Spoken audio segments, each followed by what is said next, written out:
What's up, guys? Julian here. Today I'm going to be showing you how to make future garage like Burial, Vacant, Sorrow, that style. You guys have been requesting this one. As usual, you can get the full project files, samples, MIDI, presets. Every single thing from this video is available right in the top of the description. Definitely go grab that. It really helps support me. It's just $5, but you get a really solid template that, in my opinion, is better than any of these other future garage sample packs out on the market. You know, this is super high quality. I put a lot of time into making these samples the best they can possibly be, and now you can go and get them at a very accessible price.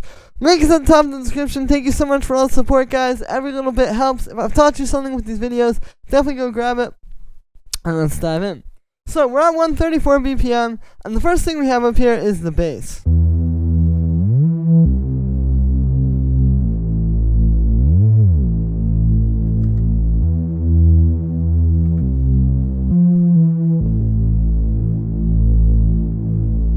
So we're following the chord progression here. So it's E minor, C major, A minor. So like a pretty standard, like kind of dark future garage E chord progression. And then all these like high notes up here mostly are just octaves, actually. Like if you look at this, you can see, like, yeah, that's just an octave. That's just an octave. Here, that's the only place where it's actually not an octave. But yeah, so pretty simple bass line, but just using those slides to kind of add a little bit more flavor to it. For the sound, it's made with wavetable, so it's actually pretty simple. It's just a saw wave with this sub oscillator on here, and then you can see I have a low pass filter, and then just unison on the classic setting, a bit of drum bus, and that's really all you need to make a fat reed space. You'll notice though, drum bus, we're blending that. You always want to make sure you have a little bit of the dry signal in there if you're going to use that on your bass. Then we have the first pad.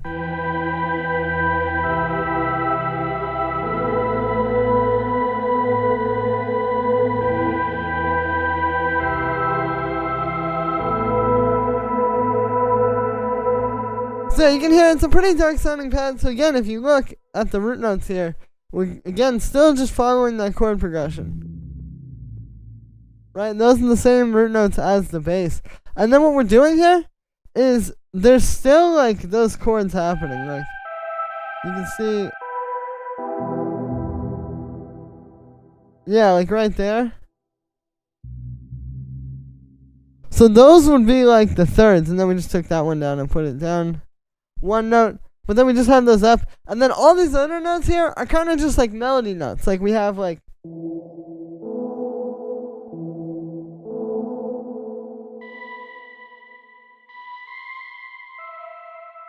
right, like all these little things are happening here, and it's all coming together, and that's how you want to think about this. You're going to start with your chord progression, but then you want to have some movement and like some extra notes up top.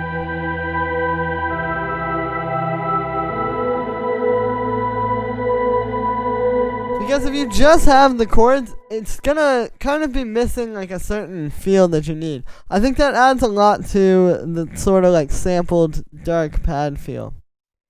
For the sound on this one, this is actually made using a voice sample. So it's like, yeah, just like a quick vocal. And then what's happening is, so here's what that sounds like, just dry.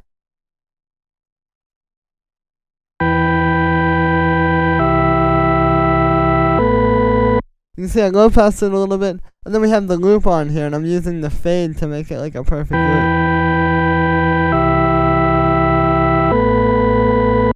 And then it's going through this chromatic vocoder preset here.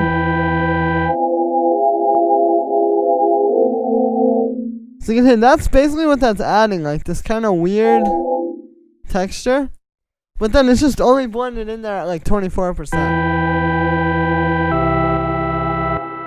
We have some ping pong delay, a little bit of reverb, and then finally just this high pass here, cutting out the very lows. And then we have pad 2, which just plays this simple chord. So again, we're in the key of E minor, so if you look at this, we're using the minor third, the fourth, and then the fifth. And you put those three together.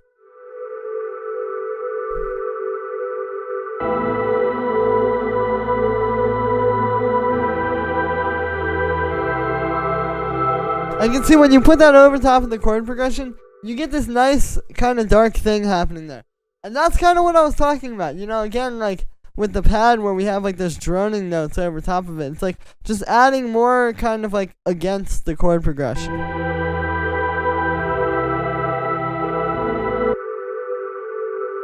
And this is just made with this operator preset. You can see it's just 3 sine waves here. And what's happening is they're going into a low pass filter. And then we have an LFO actually on the pitch. But it's just like a tiny bit of that. It kind of gives you this like deep, like sort of lo-fi sounding warble. And then we have a bit of chorus. And then 2 reverbs actually, just to make it like really... Like yeah, I just thought it sounded a little bit more textured. That can be a really good way to get that more interesting like Future Garage sort of sampled feel to your pads, is just to add a bit of like 100% or very, very wet reverb like that. And yeah, then we have the vocals. So the vocals down here, what it is we have these 2 like sort of dark vocal samples. I'll turn off the effects and show you what I'm talking about. Like it's these kind of like murky sounding arms around me and ones around. They're all pitched down. So the way I recommend you find these, you'll notice these are all just little phrases, right? Like none of these you can necessarily say is just like a hook. It's like these little phrases that might just be like some random part of the song. Arms around me. But if you can catch the right thing that has the right feeling, like you know this at the end, for example, then you can really make something, like, I think that's really where it's, you know, it's like creating hooks and creating these catchy melodic parts out of parts of the song that would normally just be like little ad-libs and stuff like that. And then I've got those going through first a low pass filter, which is set like this, so it's just kind of making this a little bit more lo-fi sounding. But you can also hear a little bit of movement there. So I've got an LFO on that. And this way we have the filter just moving constantly. So the vocals are always a little bit like not the same thing. Like sometimes you hear it really clear. And then sometimes you hear it like a lot deeper like that. And it just makes it have more movement. And it's a really good way to bring this to life over the course of your track. Then we just have a bit of reverb. And then finally a high pass filter. And I think a lot of people want to know, like, what is the magical secret to get these kinds of vocals? Well, the truth is, there's no, like, secret source or, like, magical vocal plugin or, like, effects chain. Like, it's literally just, like, you can see, super dry, like, a little bit of reverb.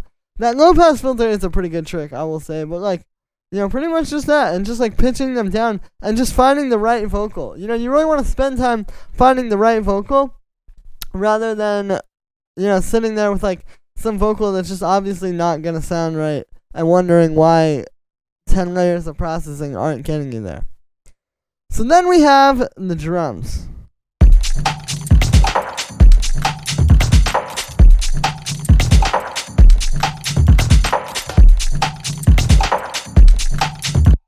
And I think we're going to actually start with kind of like the main drums here, which are all of these.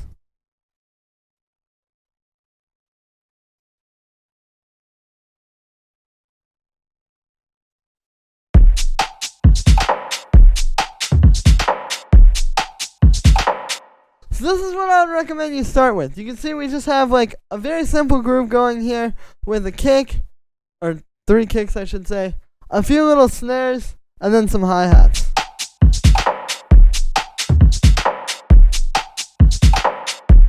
Right, so like first I'll show you the kick. The kick's very simple. It's just a few different kicks. Right, you just get that dun dun dun dun dun dun dun. It's like call and response between these 2 kicks, and then just adding that extra one.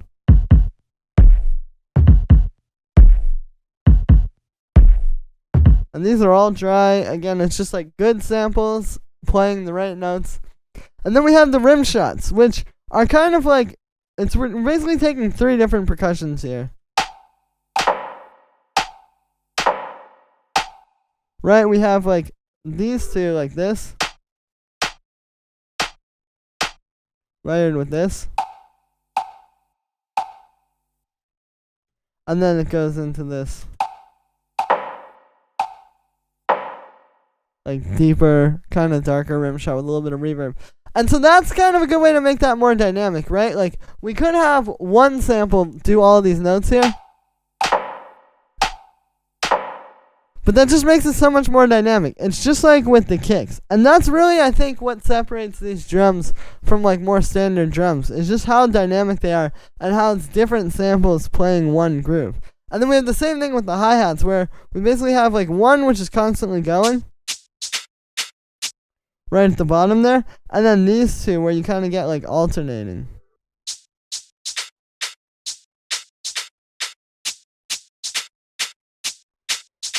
Right, and if you're using like powerful samples and you make like a nice simple groove like this,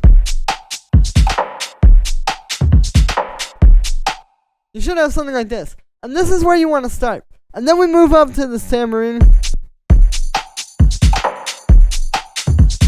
You're just adding like some live percussion in there. And this is just like, I took this loop and made it like a little bit quieter in those notes.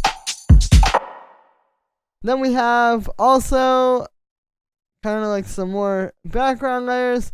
So this is where you can move up to like these Foley layers. Like we have like this. Like this high percussion. And this low one, which is a bit more clicky. So then if we bring those in, then you get to this. Right, it's adding some more like movement there. Then we have like these kind of like deeper and lower Foley percussions. Right, like those are a little bit more like kind of under the surface, but then if you add those in, you can see that adds a lot of movement there because it's so like subliminal like that. And those are really simple. Most of these drums don't have any processing, and if they do, it's like a little bit of filtering or like a little bit of reverb or something like that. And then the last layers to the drums would be these little background percussions, which might seem easy to overlook, but it actually does make a difference. Like if you have these in the track, like if I play the whole drums here, just having those little like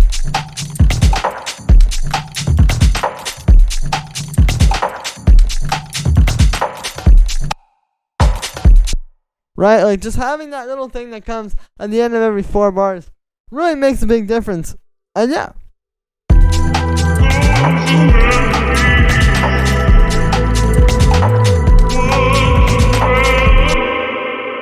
So that's gonna be it for this one, guys. I hope you enjoyed. As always, make sure to like this video as well as subscribe, and let me know what you think of this video in the comments. Like I said in the beginning, you can get this full project file, samples, MIDI, presets, every single thing like that from this video is available right at the top of the description. Definitely go grab that. It really helps support me. Plus, you get a really high quality template to go and make your tracks out if you know. I don't think there's anything else as solid as this on the market right now.